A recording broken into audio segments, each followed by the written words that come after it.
Hi guys, welcome to another interesting episode of Trash It. So we've got very interesting people today. I mean, at this point, you all already know Victoria Inyama. If you don't know her, wow, I don't know what you've been doing, because Victoria is with us every weekend. We love having her on the show, and she's back again. And this one is very pertinent to Victoria because we're discussing the Igbo culture. Okay, and again we have another Trash It virgin. Okay, Ezine. Ezine has never been in the studio before, so we've got Ezine in today for this one. So Ezine, it's lovely to have you in the show. Thank you so much for coming. Thanks for having me. Okay, and as the name goes, Ezine, so you already know why we have her here, because we're discussing the Igbo culture. And you have Yori, your usual madam. That one, she's a Yoruba girl, so you know she's not. We are just having her here for having sake. For having sake, why? You know that I have a hint of Igbo in my blood. Okay, we'll find out where that's coming from. Okay, so guys, as I said earlier, we're going to be talking about the Igbotic culture.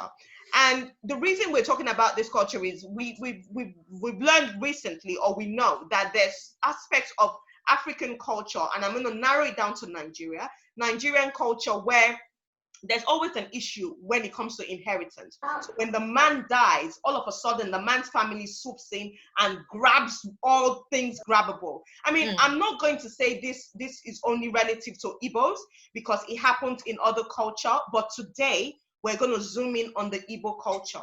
And Rita Dominic, we all know Rita Dominic. She celebrated her 44th birthday a few days back. And I know, Victoria, you were giving her a shout out. I saw your status and everything. So yeah, what we want to talk about, Rita put up something on her Twitter page about 5 widows from Nigeria who spoke about their ordeal after they lost their husband. So there was 5 of them, but we can't go into all 5. So I'm just going to read one of the stories, which was so funny. It just goes to show the extent some family members would go to make sure that they sweep the woman off everything possible. So this one was from Mrs. Chika. She's only 38 years old. So at the age of 38, she's already a widow. She said, we had just gotten married when my husband died. I was pregnant. It wasn't even up to 2 days before his brothers and sisters started to show themselves. They cleaned up the apartment from the cars to the nightwear he wore to bed. Can you imagine? Pajamas, right? They took everything. I was devastated and helpless. If I tell you that they took all the food in the fridge, along with the fridge, you won't believe me, okay? I remember that there was bread, the bottom of the bread, you know, the last slice where nobody really wants to eat, right? And the small plastic container of butter, they took it, like seriously, okay? She said, it was difficult deciding to go back in with my parents, because obviously she's a married woman, she doesn't want to return to her parents' home. But she said, I went back and they welcomed me, which is good. That's where I have raised my son since then. Even after everything, one of my husband's sisters told me that whilst I'm raising their son, I must not remarry. I'm interested in marriage just because of that. Okay, so she's even been told not to remarry while she's raising the son. Yori, you have a story for us. Let's hear it. Okay, Amazing. so we have another one which I'm gonna read, and it's really sad what these women have gone through. Now we have one from Mrs. Julie. She's 54. She said, my husband died in 2005, and when he was alive, I didn't know that he had properties here and there. We lived in a rented space, me, him, and my daughter. It was after he died that we now start hearing about properties here and there and family members coming from different places to claim their own share. At first, I thought we were lucky because my husband left a will. In the will, he left a few things to my daughter: television, fridge, sewing machine, things like that. He did not leave anything to me. Then we find out that he left the bulk of everything in his account and also some properties to a wife and sons that he had outside. I almost died. I have since gotten remarried, but if men can be this wicked, just know that I am wiser and walking with precaution. Okay, so we've heard those 2 stories. So the first question I'm going to ask, right, because I think this is going to set the basis for this discussion, because I know that the man is always seen as the person that owns the property. So let me ask, in Igbo culture, is a woman allowed to own properties by herself? These are properties that she has her name on the deeds because she's made the money and she bought the property. Is she allowed to own properties, or does it all have to be in her husband's name? So Victoria, isn't it? Whichever one, I don't mind who goes first. Okay, first of all, let me reiterate that Igbo culture is not central, that it's not the same in everywhere. It's different.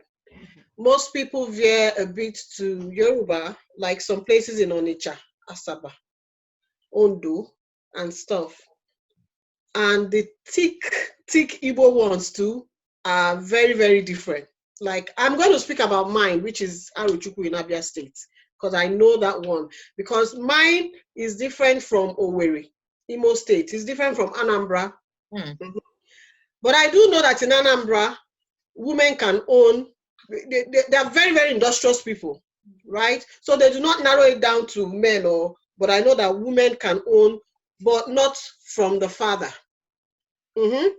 But if she's able to get it for herself, fine. In my own place in Abia State, in Aruchukwu precisely, yes. Why? Because my tradition is a bit, we are very liberal. As a matter of fact, we are one of the people, we welcome children. Like, if you have an issue with your father's side, you can claim your mother's side. So let's say the way I am now, and my kids, their dad is Delta and everything, and they have an issue with that. They can come and become Aruchukwu people, and they will be welcomed as Aruchukwu people. So you can take your mother's place. You can take her name. You can take everything. There also, if I'm rich enough to buy properties and everything, yes, I am entitled to. Okay. If I decide to share with the husband or whatever, fine. If not, you are entitled to. So in terms of my own tradition and culture, we are very, very liberal. Okay. And I don't know if other Igbo people are like that. So I think that's where you can, because I don't think you guys better not be from the same place. So coincidentally, I'm from Aruchukwu. Oh, okay. Are you serious? Good. Yes, I am. But then, it's like Victoria said, there's no one size fits all culture. Localities, their localities vary. People have different practices, different cultures, different traditions.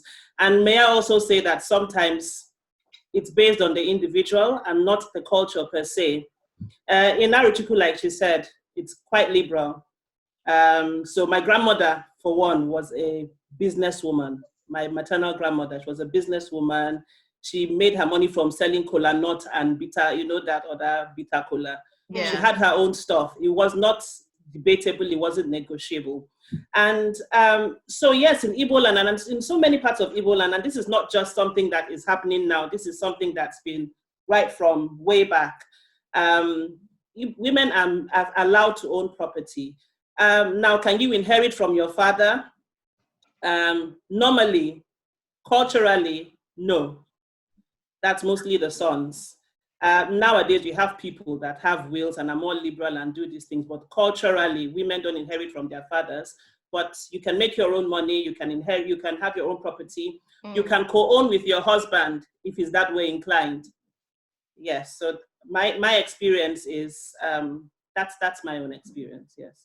Okay, thank you. But I do have a friend from, I think she's a mutual friend, right? Because I've been looking at your face like. Yes. Yes, would you, right? Anambra, yeah. Okay. Oh, you called her name. Okay, so this friend, I remember quite all right that they are from. Dad. Yes. You remember? Yes. Yes. So I do remember in her case, this is my very, very good friend. The dad was very rich, owned houses here, estates everywhere. In fact, estates. Thank you. But the girls were not entitled, and they have three. Yeah, the girls were not entitled to any of his property. To any inheritance. And I think to date, the case is still in court. Yeah. Okay. Can I come in then? Because there's a question I've been yearning to ask you. Why is it that women in Aruchukwu or in Igbo land, why are they not allowed to inherit from their father's side? Is there a law that says they can't? So the thing with this is the ideology behind it is that women are one day going to leave their father's houses, get married, and then probably move to another place. Like my husband is not from Marichuki, he's from a different state entirely. So that's the ideology, or that was the ideology behind it. That you'll get married and you'll move away, and so there's no point, inheriting anything. And what but your there's father a will clause, probably do. There's a clause. What's now, your if sorry, the clause in, let me just join it to yours, right? If there's no male child, if there's no male child, two things. Either the first daughter, she will not be allowed to marry. She has to go and get pregnant and bring the child to the house. Yes. Okay. And if luckily she has a first son, then he can inherit. And the condition is you must not really be in a relationship with that person, because you don't want a situation where in future that person would now come to claim his or her child, because any child born from the first daughter and that kind of arrangement belongs to the father. So they don't want you to be in a relationship. So go and have the babies or baby, come bring them. Then when you want to marry, you've liberated yourself. Yeah. Okay. Then you can go and marry. Yeah. So Victoria, in that, because I think you're talking about the female son here, aren't you? Yes. You're talking about the female son, right? Where they turn the female child to a son, right? And they tell her she has to go. No, they are not going to give it to her. Yes. But to the child. Son. She has to. Yeah. So now, who? So does that mean that she can just go and find any man and just get pregnant? Yes. And get entangled, yes. So what if the man finds out? What if the man finds out and the man says, no, I want to be a part of my child's life? Then what? Or the man mustn't find out? Well, then the safest thing, like I've experienced that happen. The safest thing is she was not in a relationship. She was sleeping with different people. Mm-hmm. So when the chips were down, she said, you know what? I don't know who owns the baby. It's my father. Because I was sleeping with you. There was one girl, I don't know, I used to live in Amovia, isn't there? And there's this girl called Makego. I don't know, she was very, So she said, she was dating like 3 or 4 men. I don't know who in particular. So the child does not, and then there was no DNA now or looking like. And the psychology of it is that a child born into a house will pick one face in the house and resemble. So coincidentally, her children or the first one looks like the father. Okay.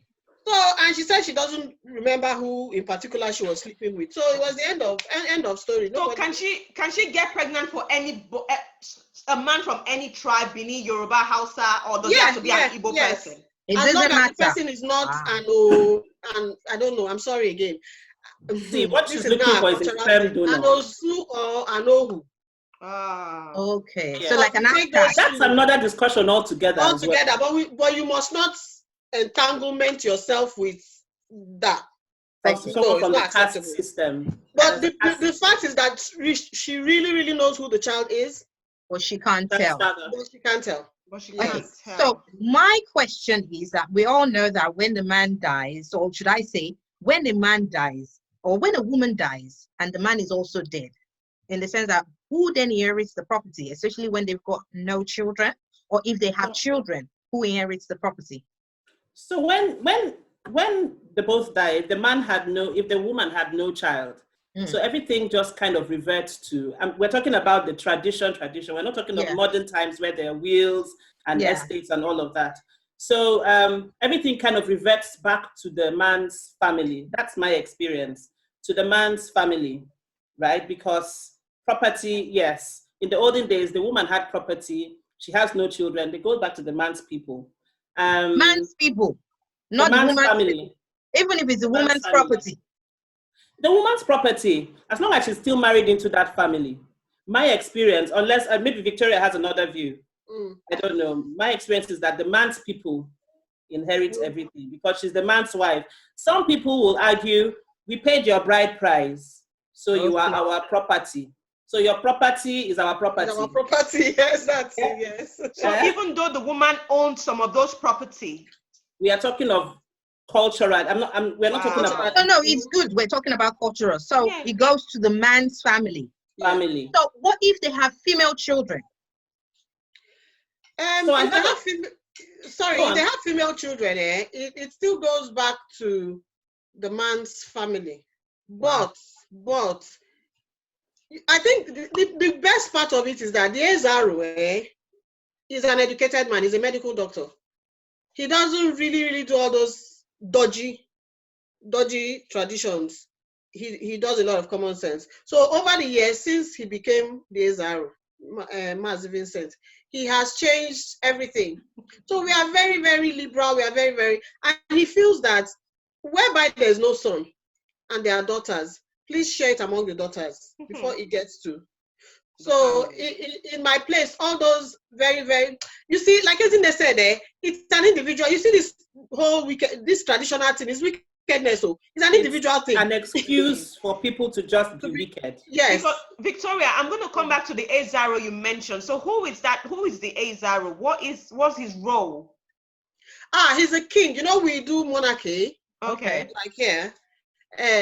So in my place, we don't have a chief, whatever. If you're a chief, you got it from a foreign land. No, there's no chieftaincy title in Arochukwu. Really? Right? But we can give you a title. Like Ezin name, we can call her Ezin Inyama.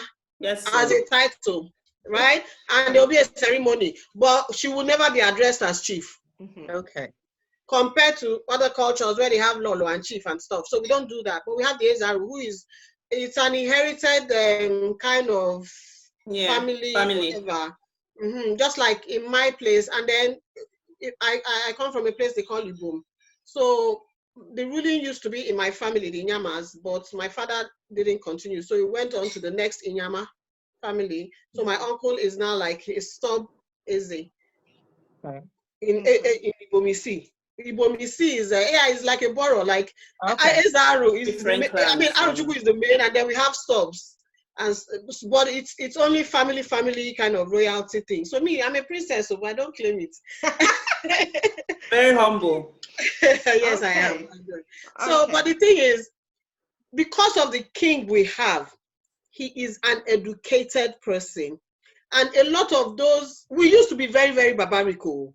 We used to kill twins. We used to do, committing adultery was like, in fact, forget it.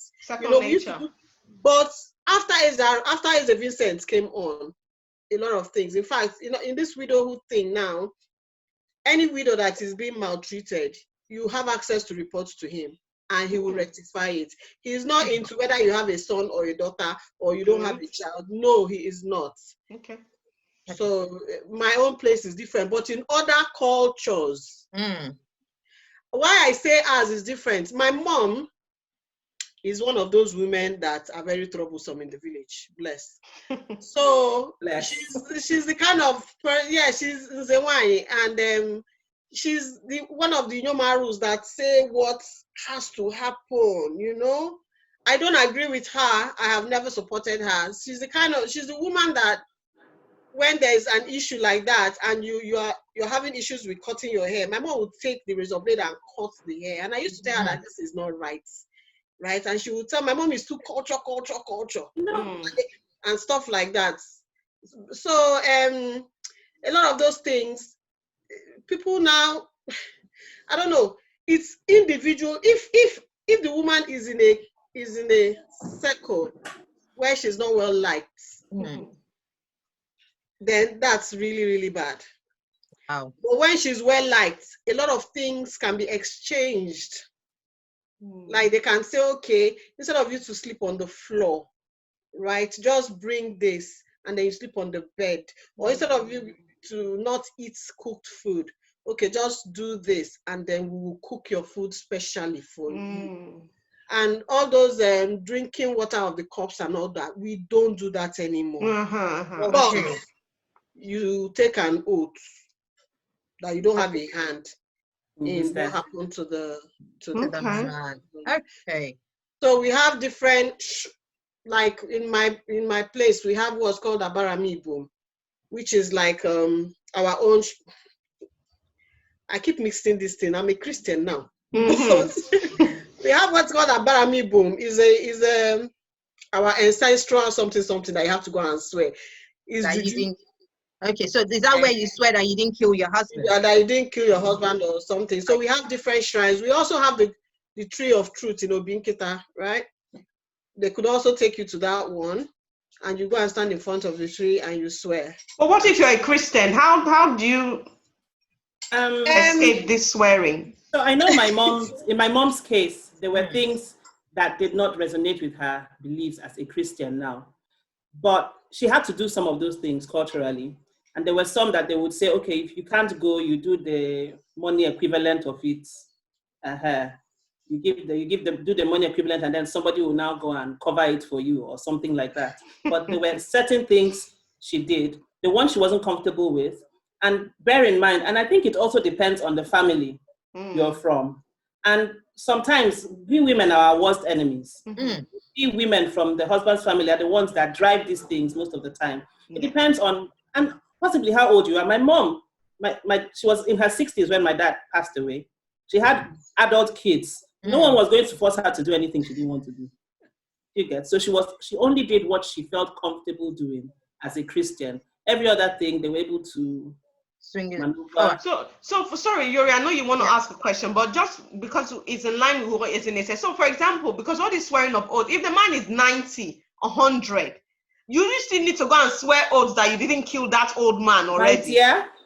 Yeah. You do? Yes, of course. Wow. It's just a bit like saying my hands are clean, and I didn't have any hand in what happened to him and all that. But it depends on the family. Sometimes they're not interested. If the man had a long illness or something like that, and if they know that the woman is nice, and if you have grown-up children that are well established, not just grown-up children, they're well established to say, no, my mom. So not some rubbish children, right? No. The thing, and we don't value money in my place. We are very funny people. No, we don't. See, you can be, I don't know who to you. You can be, look, we don't value money. We are that arrogant. We are that proud. You have your money, keep your money aside. When you want to come to our thing, you can be, who is the richest man? Say, don't bring down your money issue. If not, someone will tell you the history of your great-great-grandfather. Are you serious? Yes. So when I mean as in we still value doctor, lawyer, the children went to school, the child is not a thief, the child is not 419, and so we are still that local. Okay. Good. Can I also add to say that those the things the woman is asked to do is not mainly to exonerate herself from killing her husband. It's just tradition. It just so happens that part of what it does is also let people know, oh, I didn't kill my husband. So, but that's not the reason. That's not the main reason why she's meant to go through those things. Another reason is, okay, for people, ask me if you want to remarry first. Ask me what my mother is remarrying for at 70. Why? Companionship? Why? Isn't it? Why? Why? What do you mean? You see these children? Why would she remarry? Haven't you seen people remarrying at 70? Can you imagine this girl? Her grandchildren. Speaking of marriage, and I would ask you, isn't it? Why is it that Igbo men? Where's your husband from, if you don't mind me asking? Imo State. So he's Igbo as well. Proper. Okay. So proper Igbo. Okay. Kedu. Okay. So why is it that Igbo men do not like to marry Yoruba women, for instance, or people out of their culture? And two, age seems to be something that you Igbo men are so fixated on. Like, you got married early, didn't you? So what is the drive? Why is that? If you're past, I hate to use this word, a sell by date. Igbo men don't want to marry you. Bam. To be honest, and I think it's an individual thing. In the olden days, I think because the Igbos were just, how will I put it, concentrated. The only people we knew were ourselves, And let me tell you, it has a bit of humor in it. When I was a kid, my dad would always say, you must marry from Aruchuku, you're the first daughter. Then baby girl starts advancing, and then he says, as long as you marry someone from Igbo land, it's fine. And then I'm heading towards my 30s, and then he's like, as long as the person is a Christian, don't care where they're from, go ahead and marry. And it's an individual thing. You have in my village, people mostly in the past used to marry from so where my maternal grandmother's house is and my paternal grandmother's house is, they're just on the same street, just like 8 houses apart. Then I have another auntie whose husband's home is in the middle of those 8 houses apart, my mom's sister. So that was what it was. But in my family, no, there's no one from my family that's married from Arochukwu. So it really depends. And that age thing too depends. I didn't get married until I was in my 30s. And I married an Igbo man. Wow. You know, in the same. He must be really God-fearing. He's a pastor. Yes. So yeah. So I think it really all depends. Okay. Victoria, do you want to add anything to that? Okay, yeah. For the Arochukwu one, we see ourselves. The name Arochukwu is children of God. It's believed that we are descendants of Israelites, descendants and stuff. So, and they believe that we do our things differently, and they don't really like mixing blood. And that was because history goes that we used to deal in a lot of slave trading way back, and they don't want an indigene to mix blood with one of the products, goods and stuff. And because we do things differently and we are very, very special, yes, we don't, in terms of age, they just say, well, you don't want to marry a woman where you would start to have issues with getting pregnant and that. And you want to marry a younger woman that you can groom and teach her your ways, compared to an older woman who is established in certain behaviors and cannot change. Right. But in terms of, yes, they always, and in my case, when I married outside, they were like, as beautiful as you are. Couldn't you find go someone to give your beauty to Nemba chemists. Because people are Nemba chemists. Like, they don't, all these people they are just not us. We are, and a lot of Arochukwu people, we settled in different places. There's an Aro person in all the states in Igbo land, everywhere, even in the north, in Kaduna, we have Arochukwu Kaduna and stuff. Wow. Yes, we are that special. So we now decide that we'll be doing our things ourselves, marrying ourselves, growing and grooming ourselves, because over the years, we've brought in a lot of because we deal in slave trade a lot. And it's all because our great-grandparents, they were so smart. You know, they were just smart. And we had this mirror, I don't know if you know this mirror thing. It's called mirror challenge, where we use it to deceive. You don't know the mirror challenge, where you put a mirror in front of people and then you say you're going to war and stuff, and then people stand it and the mirror duplicates and they say the reflection of the mirror, there are other people. So people just tend to fear us, thinking we're all that, and we really were all that, but we're very, very logical, very sensible. We're people that win arguments with a lot of intellectual acumen and stuff. Okay, so there's this thing I'm hearing where people are saying, they don't want to go out or marry an Ada meaning the first girl, right? Because they end up inheriting all the responsibility of that family, especially if the family is not well-to-do, and if the Ada has obviously younger siblings that are still in school, they end up shouldering the responsibility of those children. So isn't it? I know you're an Ada, right? Victoria, are you an Ada or you are? Okay, so tell us, what do you think? Have you had those sort of issues with regards to dating and all that? Isn't it? Let's hear. Dating, no, not my experience. No, it's well, nobody has outrightly said to me, I'm not marrying you because you're an Ada. They thought that, they never voiced it out. My mother was an Ada as well, so she's the first of 5, siblings. Yeah. And I would say sometimes, right, that's where the bitterness or the whatever from the in-laws comes from. Yeah. My mom had 4 siblings, 4 younger siblings, and they all lived with us. I grew up seeing all of them. My dad trained them. My dad trained some to master's level, right? And so that's a lot of investments. Yeah. and my dad was the only one in his family who went to university amongst his siblings. Mm-hmm. So they are going to obviously think this one has come with her family. They have, so there was always that bit of enmity between my mom and my dad's people. So, but again, it depends. In my own case, I ain't shouldering any responsibilities. I'm here with myself and my You're a 21st century Ada. Exactly, yeah.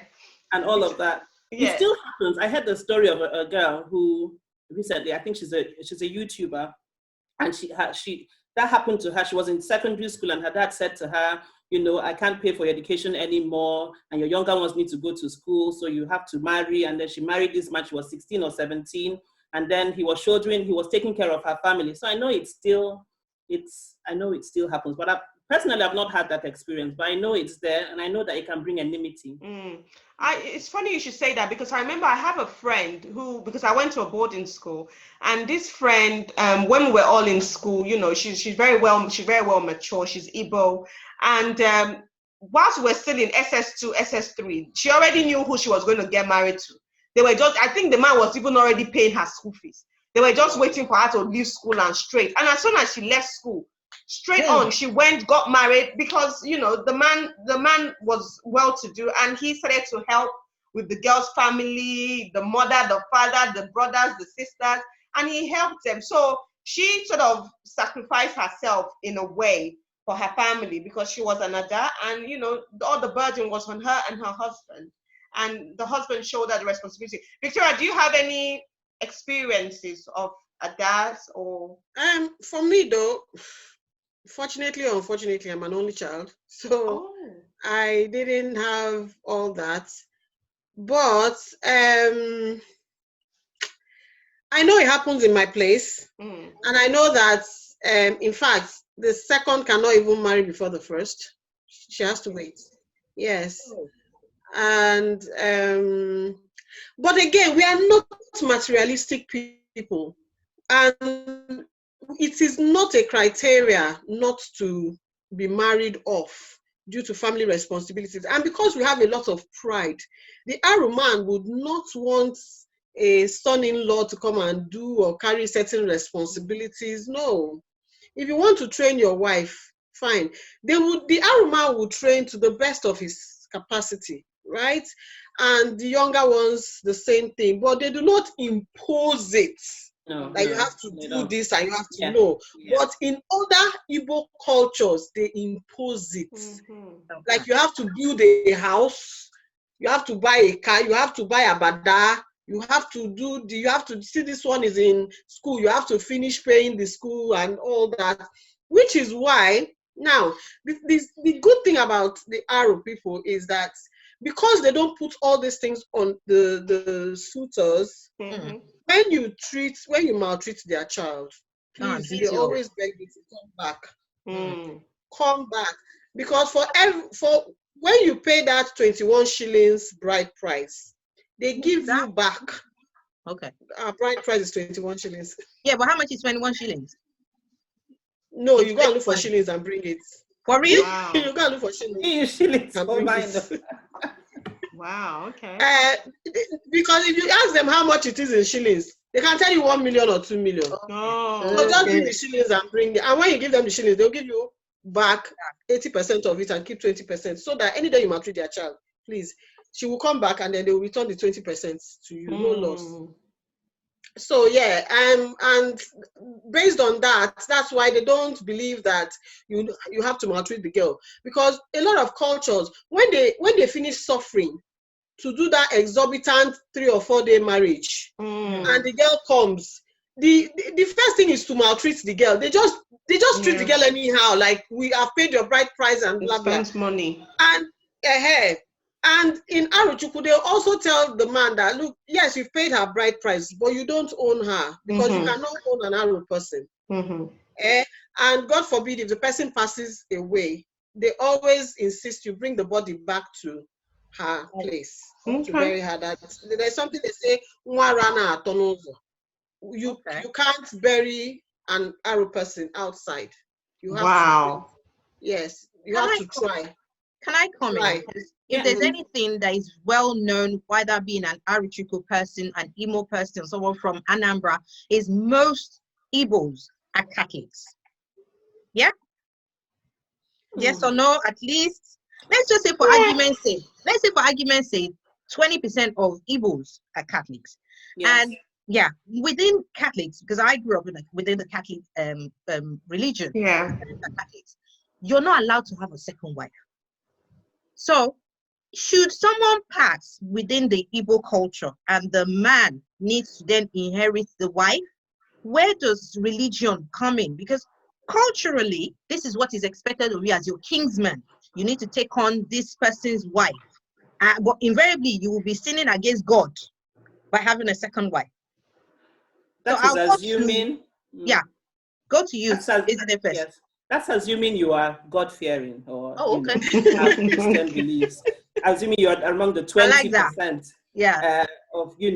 But, and I keep saying this, and I don't want people to come away from this show thinking the Igbo culture generally is barbaric. Most of these things are things that used to happen in the past, yes. But now things are changing, depending on individuals, yes. Are people still capitalizing on this to satisfy their own selfish, devilish tendencies? Yes, they are. Like that one about marrying the wife, your brother's wife, it doesn't necessarily have to happen. Okay. But you have some perverted man somewhere, Papa Obinna probably, who has been eyeing his brother's wife. It's the only reason why you would, when your brother is dead, and the first thing in your mind is, because I am the elder son, you're meant to marry. No. You can look after the woman without her being your wife. So when people do that, and it's not, let me tell you, I don't think there's any part of Igbo land where that is enforced right now. Okay. So anyone that, as in enforced, you must marry the woman. Maybe I'm wrong. Mm-hmm. No, but there are places in Igbo land where it is enforced. Yeah, it has to happen. Yes. She cannot leave. If she's living alone without the child or anything. Yeah. If she doesn't marry the man. Yes. So how many women would now leave their children and just go? What's she going for? At the end of the day, she's now forced to just stay in that family home and just. I think it's wrong. What is wrong? What's wrong? Can I just ask, where does religion come in here? Because I know in the news that we have. Yes. Now, because when you told me this thing, I was reading up something, and a lot of our traditions, really actually subconsciously comes from the Bible. And I was now reading something on that, and I saw where they grouped everybody. Okay, so basically and this is my belief that this is why widowhood is like a negative per se. Now, in Leviticus 21, I'm gonna go there. I was about to grab my phone. Leviticus 21 verse. Let me open my Bible. Verse 14. When they were giving the laws of the land on, basically, so they told the priests, the Leviticus priests, that the people they must not marry are a widow or a divorced woman or a defiled woman or a harlot. These he shall not marry, but he shall take a virgin of his own people as wife. And it broke my heart because I fall under one of them. So I wouldn't even, if it was that time, I wouldn't have been able to marry a priest. You can't marry a pastor, you can marry another man. I'm just saying. But I was really upset that a widow, I need to be careful here, but I was upset that a widow would be grouped in the same category with a harlot. Yes. Let me say this, right? And this is not, so it says, they shall not take a wife who is a harlot or a defiled woman, nor shall they take a woman divorced from her husband, for the priest is holy to God. Can I just say that most of these laws that were put in place were also based on the cultures and traditions of the Jewish people at the time. Yes? But after Jesus came, sorry, I'm not preaching. Thank you, Jesus. After Jesus came and paid the price, there are so many of these things that are no longer like animal sacrifices. We don't really have to go and sacrifice animals to appease God. You just have to pray through Jesus, and then your sins are forgiven. You don't have to go through. So there are so many things, and I'm not saying this is wrong. This is not right.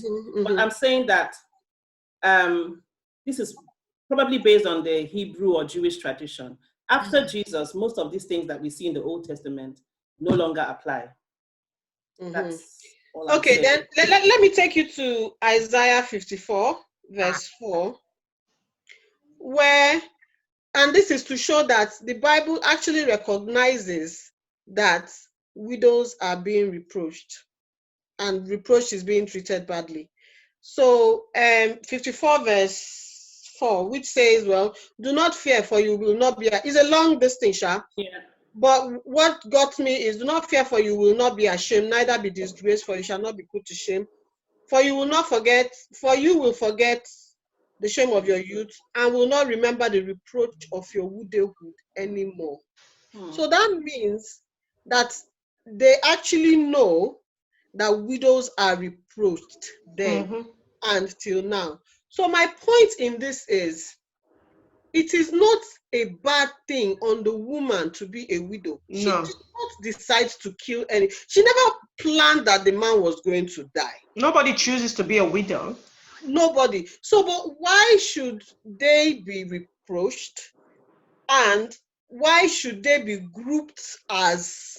Me, I don't mind though. I have accepted that a divorcee is a bad thing. Yes, but I'd rather be alive than be dead. Yeah. Now, in the Bible, you're now grouping me. All this, that is so wrong. Now, the problem we have in our society is we pick and choose the Bible, what to believe and what not to believe, what to do as long as it suits us. So going back to this, my point is, a lot of our traditions, the barbaric ones, were actually copied from the Bible, and they actually still allow it to happen. Like Ezine said, Jesus has come and paid the price, so we are supposed to, but no, you will still see some people, some pastors or some people that will still go back to bring a verse from the verse after Jesus just to prove one point. So my point is, can the Old Testament just be edited? Can it just be removed and kept as a history book, history? And let us focus on the New Testament that has to do with forgiveness and love and peace. Then when we need to remember the Moabites, the whatever, we will now go and carry the history book that talks about slavery and the reproach and all these things, because it's not right.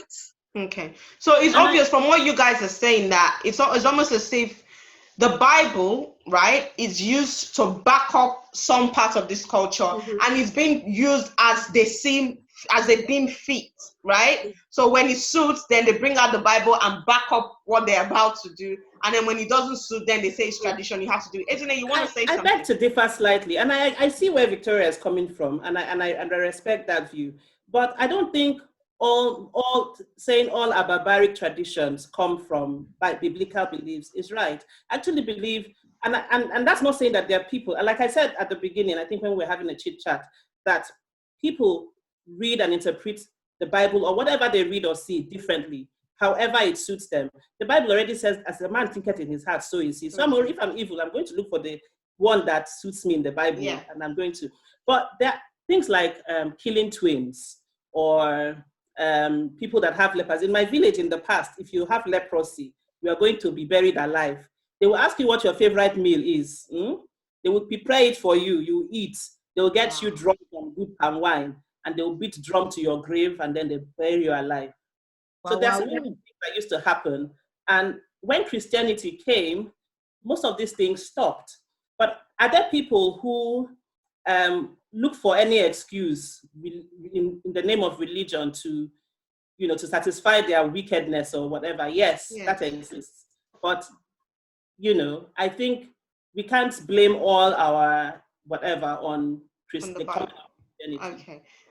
Victoria, you said something earlier. You said in Arachuku, the second daughter is not allowed to get married before the first daughter. So in the case where the first daughter is not able to find a husband, and you have the second daughter has suitors coming to ask for her hand in marriage, at what point would the parents say, okay, you know what, yeah, go ahead and get married? Maybe at last, but after the girl is 40. Maybe because me, I Wow. know two couples in Aruchukwu that happened to, and one, the guy was just ready to get married, and he just married the sister, the senior sister. Yes, I'll give you the gist of the person. I'm sure you know the person. So is it okay for the man? Can the man then just marry the two? Since he wants to marry the second one, and it's not the first one doesn't have a husband. So he just marries the first one out of the way so that he can get to the second one. Can he not do that? If this person had enough money, I'm sure he would have, but he's a young boy as well. He's a young guy. So he just had to marry the senior sister. And, even though that was not who he wanted to marry. No, that was not who he wanted. And when issues came up, he would always say that this is not. He was dating the younger sister. Wow. When it came to marriage, he said, oh, you can't marry her first. You have to wait. So he tried to wait for a year or two. Why didn't you just marry someone else? Yeah. It's love now, isn't it? It's love. So he had to wait for and married her. And well, they've been managed. They're not dead yet. They've been managing. Okay, so in the midst of all this, we've been saying all these sort of things about, kind of not so good things about the tradition. Another thing I know, I know you mentioned that, is about the community land.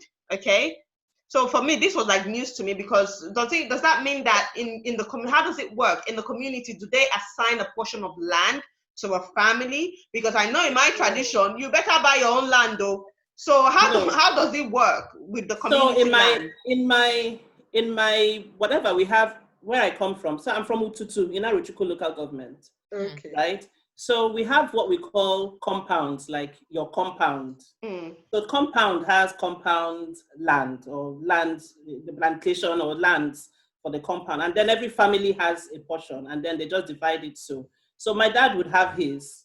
Out of his, he had apportioned some to my brothers. And it was just normalized, I wasn't expecting that they would give me land, because, it's just okay, have pieces of land that my mom would say, oh, this one here belongs to your brother, that one here belongs to your brother, and it is just accepted. People still buy land. Okay. Apart from that, you might have the communal land or the family land in a place that you don't really want to build a house. Yeah, so you have the option of still buying land where you want. So when you're saying they just share these lands for the sons, so does that mean in the midst of this, it doesn't even come to their mind, actually, let's give the female daughter a piece of land? Does that not happen? I would say in my own case, I've never expected it. I've never contested it. Wow. Wow. That's just what's the norm. Now, this is in the village, right? People could have properties. And I think, like I said, the idea behind it is that one day, these people, by the grace of God, will get married and go to their husbands' houses. But then sometimes you find that this woman also go to their husbands' houses, and there's really nothing there for them either. You get? So people, right now you have people. I have an uncle who has my mom's younger brother. He has only 2 daughters, so he's got property. And in my place, they have what we call Obo, which is your namesake. So you have someone that is named after you. So in the case of him not having a son, his namesake is now going to take the place of his son and inherit his property, right? That's not.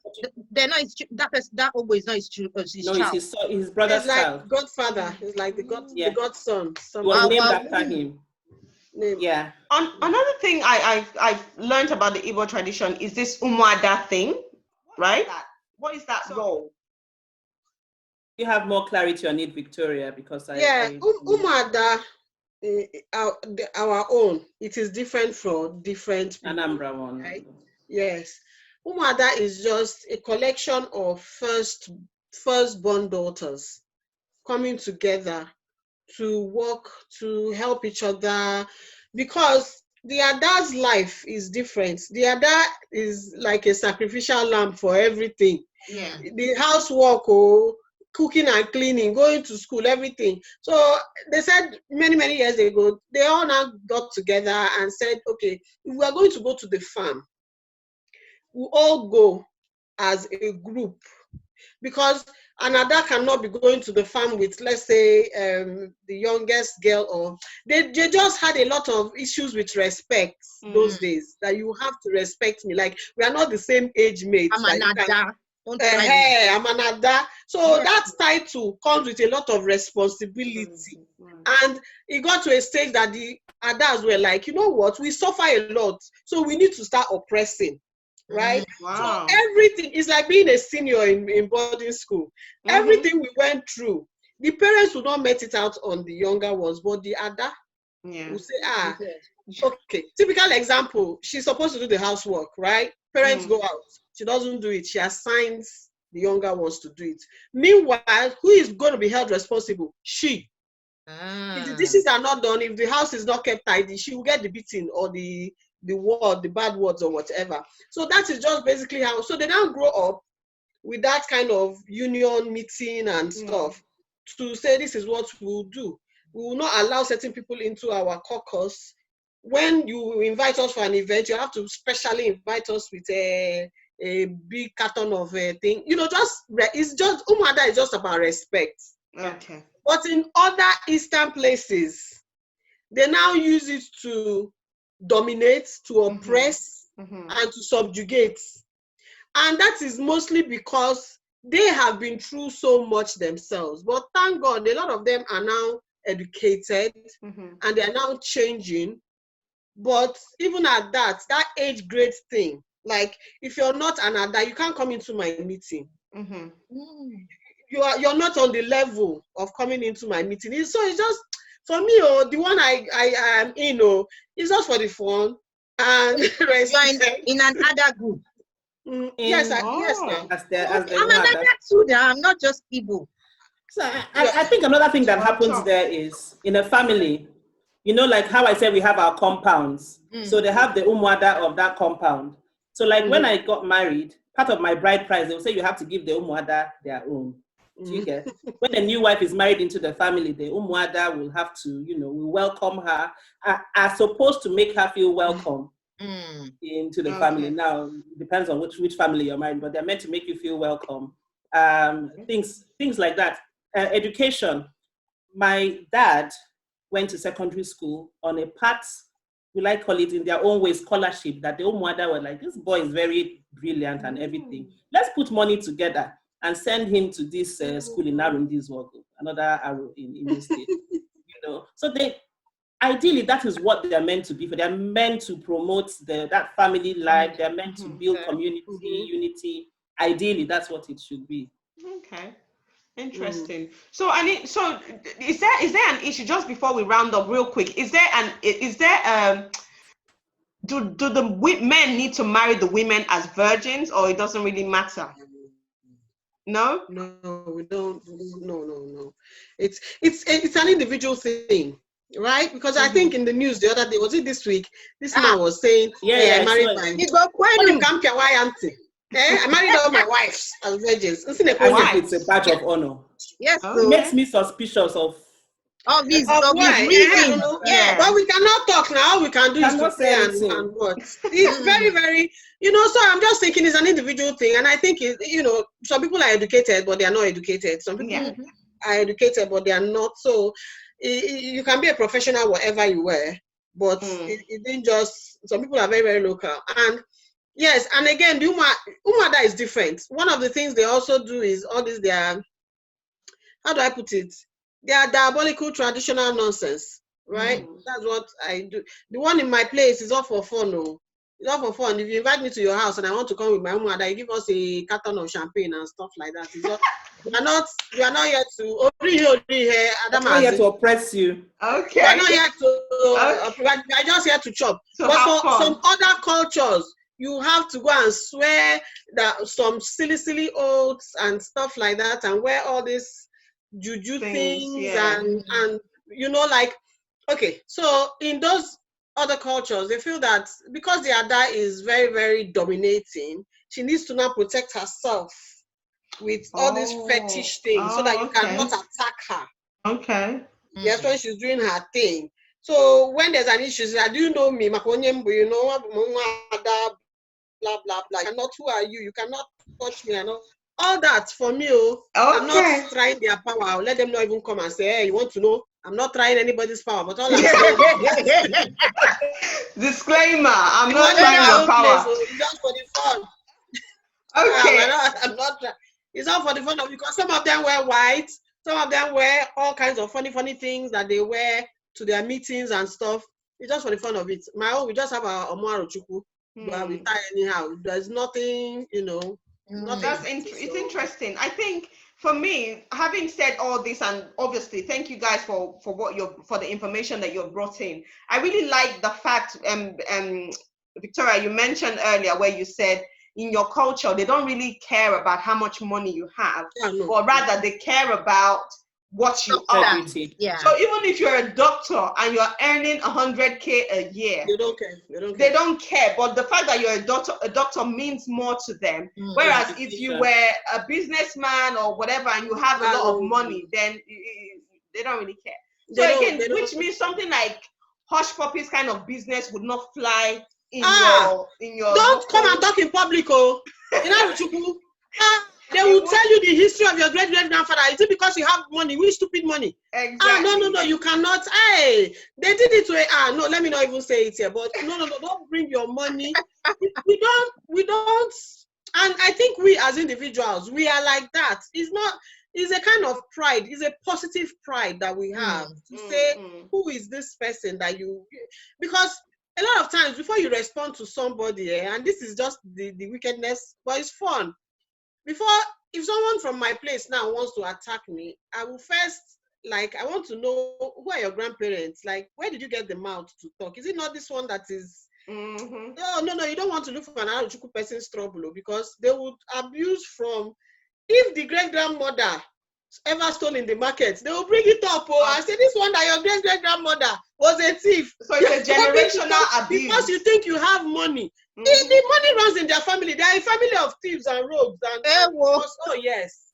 Wow. You don't even want to do that. They don't respect you. But when you're educated and you're, hey, the certain families are this one. You see, doctor, lawyer, this one. They don't mention businessman. We don't need your money. Wow. So I mean that's good in itself. It still shows that there's integrity, I mean, on that note, let's end it here, because this is a really interesting debate, and I really enjoy, and I think I've learned something new. I'm sure you have too. Yes, I have. Aruchuku people, salute. Yeah, I know. So, hey, so perhaps what we can do is look at other Nigerian cultures and let's try and see about the good and the bad, and because I'm sure from everything that we have discussed today, without saying it, those of you that are watching at home, you already know what part of this culture should be abolished. For example, the younger daughter waiting for the first daughter to get married first. I think that one should just be removed from, because if the first daughter is an Olosho and nobody wants to marry her, so then what? So which means the second daughter has to wait, which I don't know. But let me tell you the truth about first daughters. Why she doesn't get married on time? Because she doesn't even go out.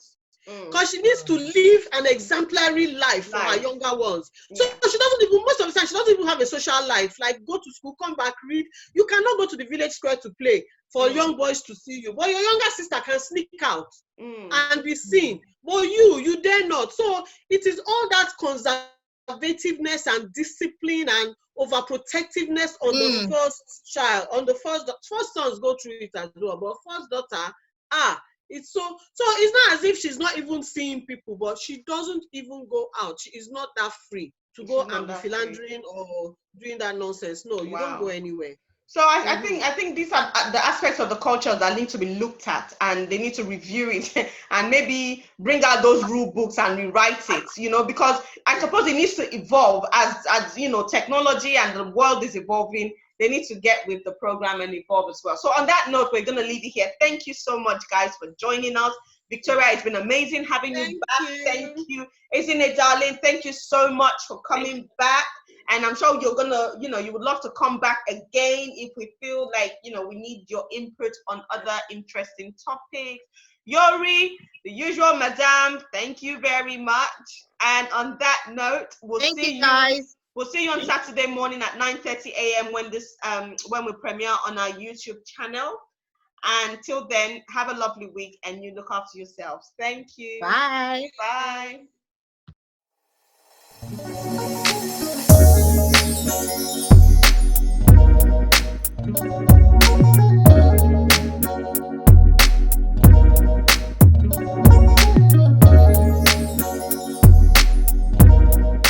Thank you.